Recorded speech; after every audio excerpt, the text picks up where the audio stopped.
राधे राधे, हर हर महादेव। भक्तजनों, आप सबका मेरे यूट्यूब चैनल राम त्रिपाठी 88 पे स्वागत है। आज मैं आप सबको शिव महापुराण का द्वितीय रुद्र संहिता का 15वां अध्याय एवं 16वां अध्याय सुनाने वाला हूँ। 15वां अध्याय में कैलाश और वैकुंठ की उत्पत्ति कैसे हुई थी, इसके बारे में वर्णन किया गया है। एवं 16वें अध्याय में मानव जात की और सृष्टि की उत्पत्ति कैसे हुई थी, इसके बारे में विस्तार पूर्वक शिव महापुराण में बतलाया गया है। तो चलिए कथा को यहीं पे प्रारंभ करते हैं। कथा को ध्यान पूर्वक सुनिए और कथा का आनंद लीजिए। बोलिए हर हर महादेव। नारद जी बोले, हे श्रेष्ठ ब्रह्मा जी, आपने हमको जो अद्भुत और परम पवित्र कथा सुनाई है, इसके लिए आपको धन्यवाद है। अब इसके अनंतर और भी जो चरित्र और सृष्टि का प्रकार है, वह सब सुनाने की कृपा कीजिए। श्री सूत जी बोले, यह तो आपने अच्छी बात पूछी है। इसके पश्चात जो कुछ हुआ और जैसा मैंने सुना है, वैसा आपसे कहता हूँ। ब्रह्मा जी बोले, जब सनातन शिव जी अंतर्ध्यान हो गए, तब मैं और विष्णु जी अत्यंत सुख को प्राप्त हुए। फिर मैंने हंस का और विष्णु ने 12 का रूप धारण कर सृष्टि के लिए लोकों की रचने का विचार किया। इस पर नारद जी ने पूछा कि आप दोनों ने अन्य रूपों को छोड़कर हंस और 12 का रूप क्यों धारण किया, इसका क्या कारण था? सूत जी कहते हैं कि तब शिव जी के चरण कमलों का स्मरण कर ब्रह्मा जी बोले, हंस की ऊपर जाने की गति निश्चल होती है और तत्व अतत्व के विभाग में उसे क्षीर नीर जैसा ज्ञान करने की बुद्धि होती है। हंस ज्ञान और अज्ञान के तत्व का निर्णय करने में समर्थ है। इसी प्रकार मुझ ब्रह्मा ने हंस का रूप धारण किया और 12 की गति नीचे जाने में निश्चल होती है। इसी कारण विष्णु जी ने वनचारी 12 का रूप धारण किया। इस रूप द्वारा विष्णु ने भव कल्प 12 कल्प रचना चाहा। उसी दिन से यह 12 कल्प कहलाता है। हे नारद, तुम्हारे इस एक प्रश्न का उत्तर हो चुका। अब सृष्टि की रचना का विधि सुनो। जब शिव जी अंतर्ध्यान हो गए, तब मैं शिव जी को नमस्कार कर विष्णु जी के ज्ञान को प्राप्त हुआ। मेरा मन सृष्टि करने में लग गया। फिर उद्देश्य कर विष्णु जी भी अंतर्ध्यान हो गए, ब्रह्मांड से बाहर निकल वैकुंठ में गए।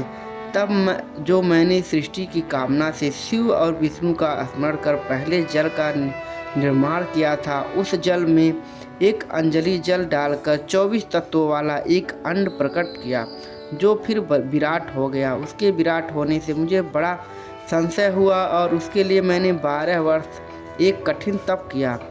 तब इस तप में मैंने केवल विष्णु जी का ध्यान किया। तब विष्णु जी प्रकट होकर मेरे अंगों को स्पर्श करते हुए बोले कि हे ब्राह्मण, मैं तुम पर प्रसन्न हूँ। शिव जी के प्रसाद से मेरे लिए कुछ भी अध्यय नहीं है। जो चाहो मुझसे वर मांगो। मैंने कहा, शिव जी ने मुझे आपके ही आश्रित किया है और उन्होंने जो कहा है वही मांगता हूँ। यह जो 24 तत्वों वाला अंड विराट हो गया है और इसमें चेतना नहीं दिखाई देते हैं, इसको आप चैतन्य कर दीजिए। तब शिव जी का ध्यान कर विष्णु जी अनंत रूप से उस अंड में प्रवेश कर गए। फिर तो उस अंड से सहस्त्रों सिर, सहस्त्रों नेत्र और सहस्त्रों चरण सहित अवयव निकलकर पृथ्वी को चारों ओर से घेर लिए। विष्णु जी 7 लोकों के अधिपति हो गए। शिव जी ने उन्हें अपने कैलाश के ऊपर स्थान दिया। कैलाश पर वह स्थान है जिसका कभी भी नाश नहीं होता। सूतराम में सृष्टि रचने लगा। तब आप पहले पाप की सृष्टि उत्पन्न हुई, जिसमें अविद्या और अतम की प्रधानता थी। उसमें मैंने स्थावरों की रचना की। फिर मैं मुख्य सृष्टि की रचना के लिए शिव जी का ध्यान करने लगा। तब तिरछे चलने वाले जीव प्रकट हुए, उनमें भी मुझे संतोष न हुआ। तब मैंने सात्विकी देवताओं की सृष्टि की, परंतु उससे भी कार्य साधन नहीं हुआ। अतः मैंने शिव जी की आज्ञा से रजोगुण वाले मनुष्यों की सृष्टि की। इस प्रकार जब मेरी 5 प्रकार की सृष्टि हो गई, तब मैंने सर्गों की रचना का विचार किया। तब महत सर्ग, सूक्ष्म भौतिक सर्ग और तीसरा वैकारिक सर्ग उत्पन्न हुआ।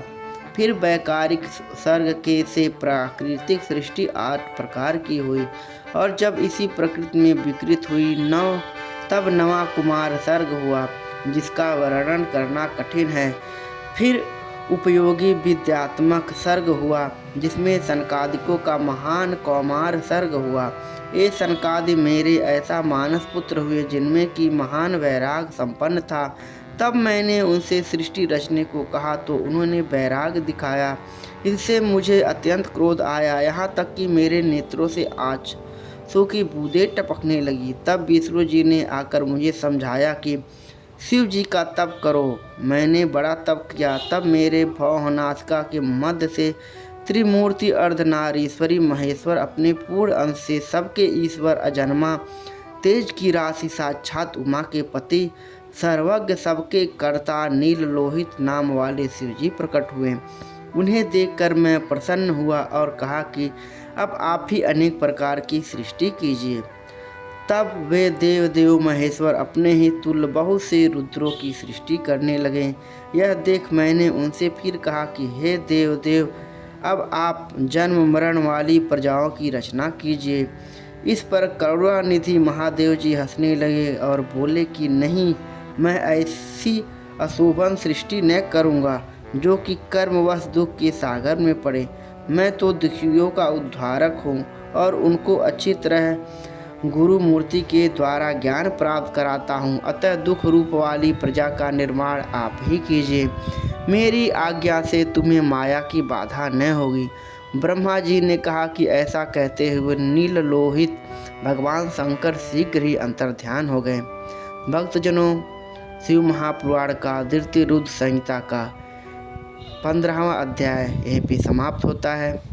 चलिए इस 16वां अध्याय को प्रारंभ करते हैं। ध्यानपूर्वक शिव महापुराण को सुनिए, उसका आनंद लीजिए। बोलिए हर हर महादेव। ब्रह्मा जी बोले, इसके पश्चात शब्दादिक पंचभूतों द्वारा पंचीकरण करके उनसे स्थूल आकाश, वायु, अग्नि, जल और पृथ्वी, पर्वत, समुद्र, विच्छादिक और कालादिक से युग पर्यंत कालों की भी मैंने रचना की तथा और सृष्टि के बहुत से पदार्थों को मैंने रचा। परंतु जब इससे भी मुझे संतोष नहीं हुआ तो मैंने अम्बा सहित शिव जी का ध्यान कर सृष्टि के अन्य पदार्थों की रचना की और अपने नेत्रों से मारीची को, हृदय से भृगु को, सिर से अंगिरा को और कान से मुनि श्रेष्ठ पुलक को, उद्यान से पुलस्त्य को, समान से वशिष्ठ को, अपान से क्रतु को, कानों से अत्रि को, प्राण से दत्त को और गोदी से तुम नारद को और अपनी छाया से कर्दम मुनि को उत्पन्न किया। साथ ही सब साधनों का भी साधन धर्म को भी मैंने अपने संकल्प से उत्पन्न किया। तब मैं कृतार्थ हुआ। फिर मैंने अपना 2 रूप किया। मैं आधे से नारी और आधे से पुरुष हुआ, जिसमें परम साधक पुरुष स्वयंभू मनु और सतरूपा नाम वाली योगिनी एवं तपस्विनी वह नारी हुई, जिस परम सुंदरी को ग्रहण कर मनु ने विवाह की विधि से मैथुन द्वारा सृष्टि को उत्पन्न किया। तब उससे मनु जी ने प्रियव्रत और उत्तानपाद नामक 2 पुत्र तथा आकुति, देवहूति और प्रसूति नामक 3 कन्याएं उत्पन्न की और आकुति को रुचि नामक मुनि को और देवहूति को कर्दम मुनि को दिया तथा उत्तानपाद की छोटी बहन प्रसूति को दक्ष प्रजापति को दिया, जिनकी संतानों से चराचर जगत भर गया। फिर आकुति में रुचि द्वारा दक्षिणा युक्त यज्ञ और यज्ञ की दक्षिणा में 12 पुत्र उत्पन्न हुए। फिर देवहूति में कर्दम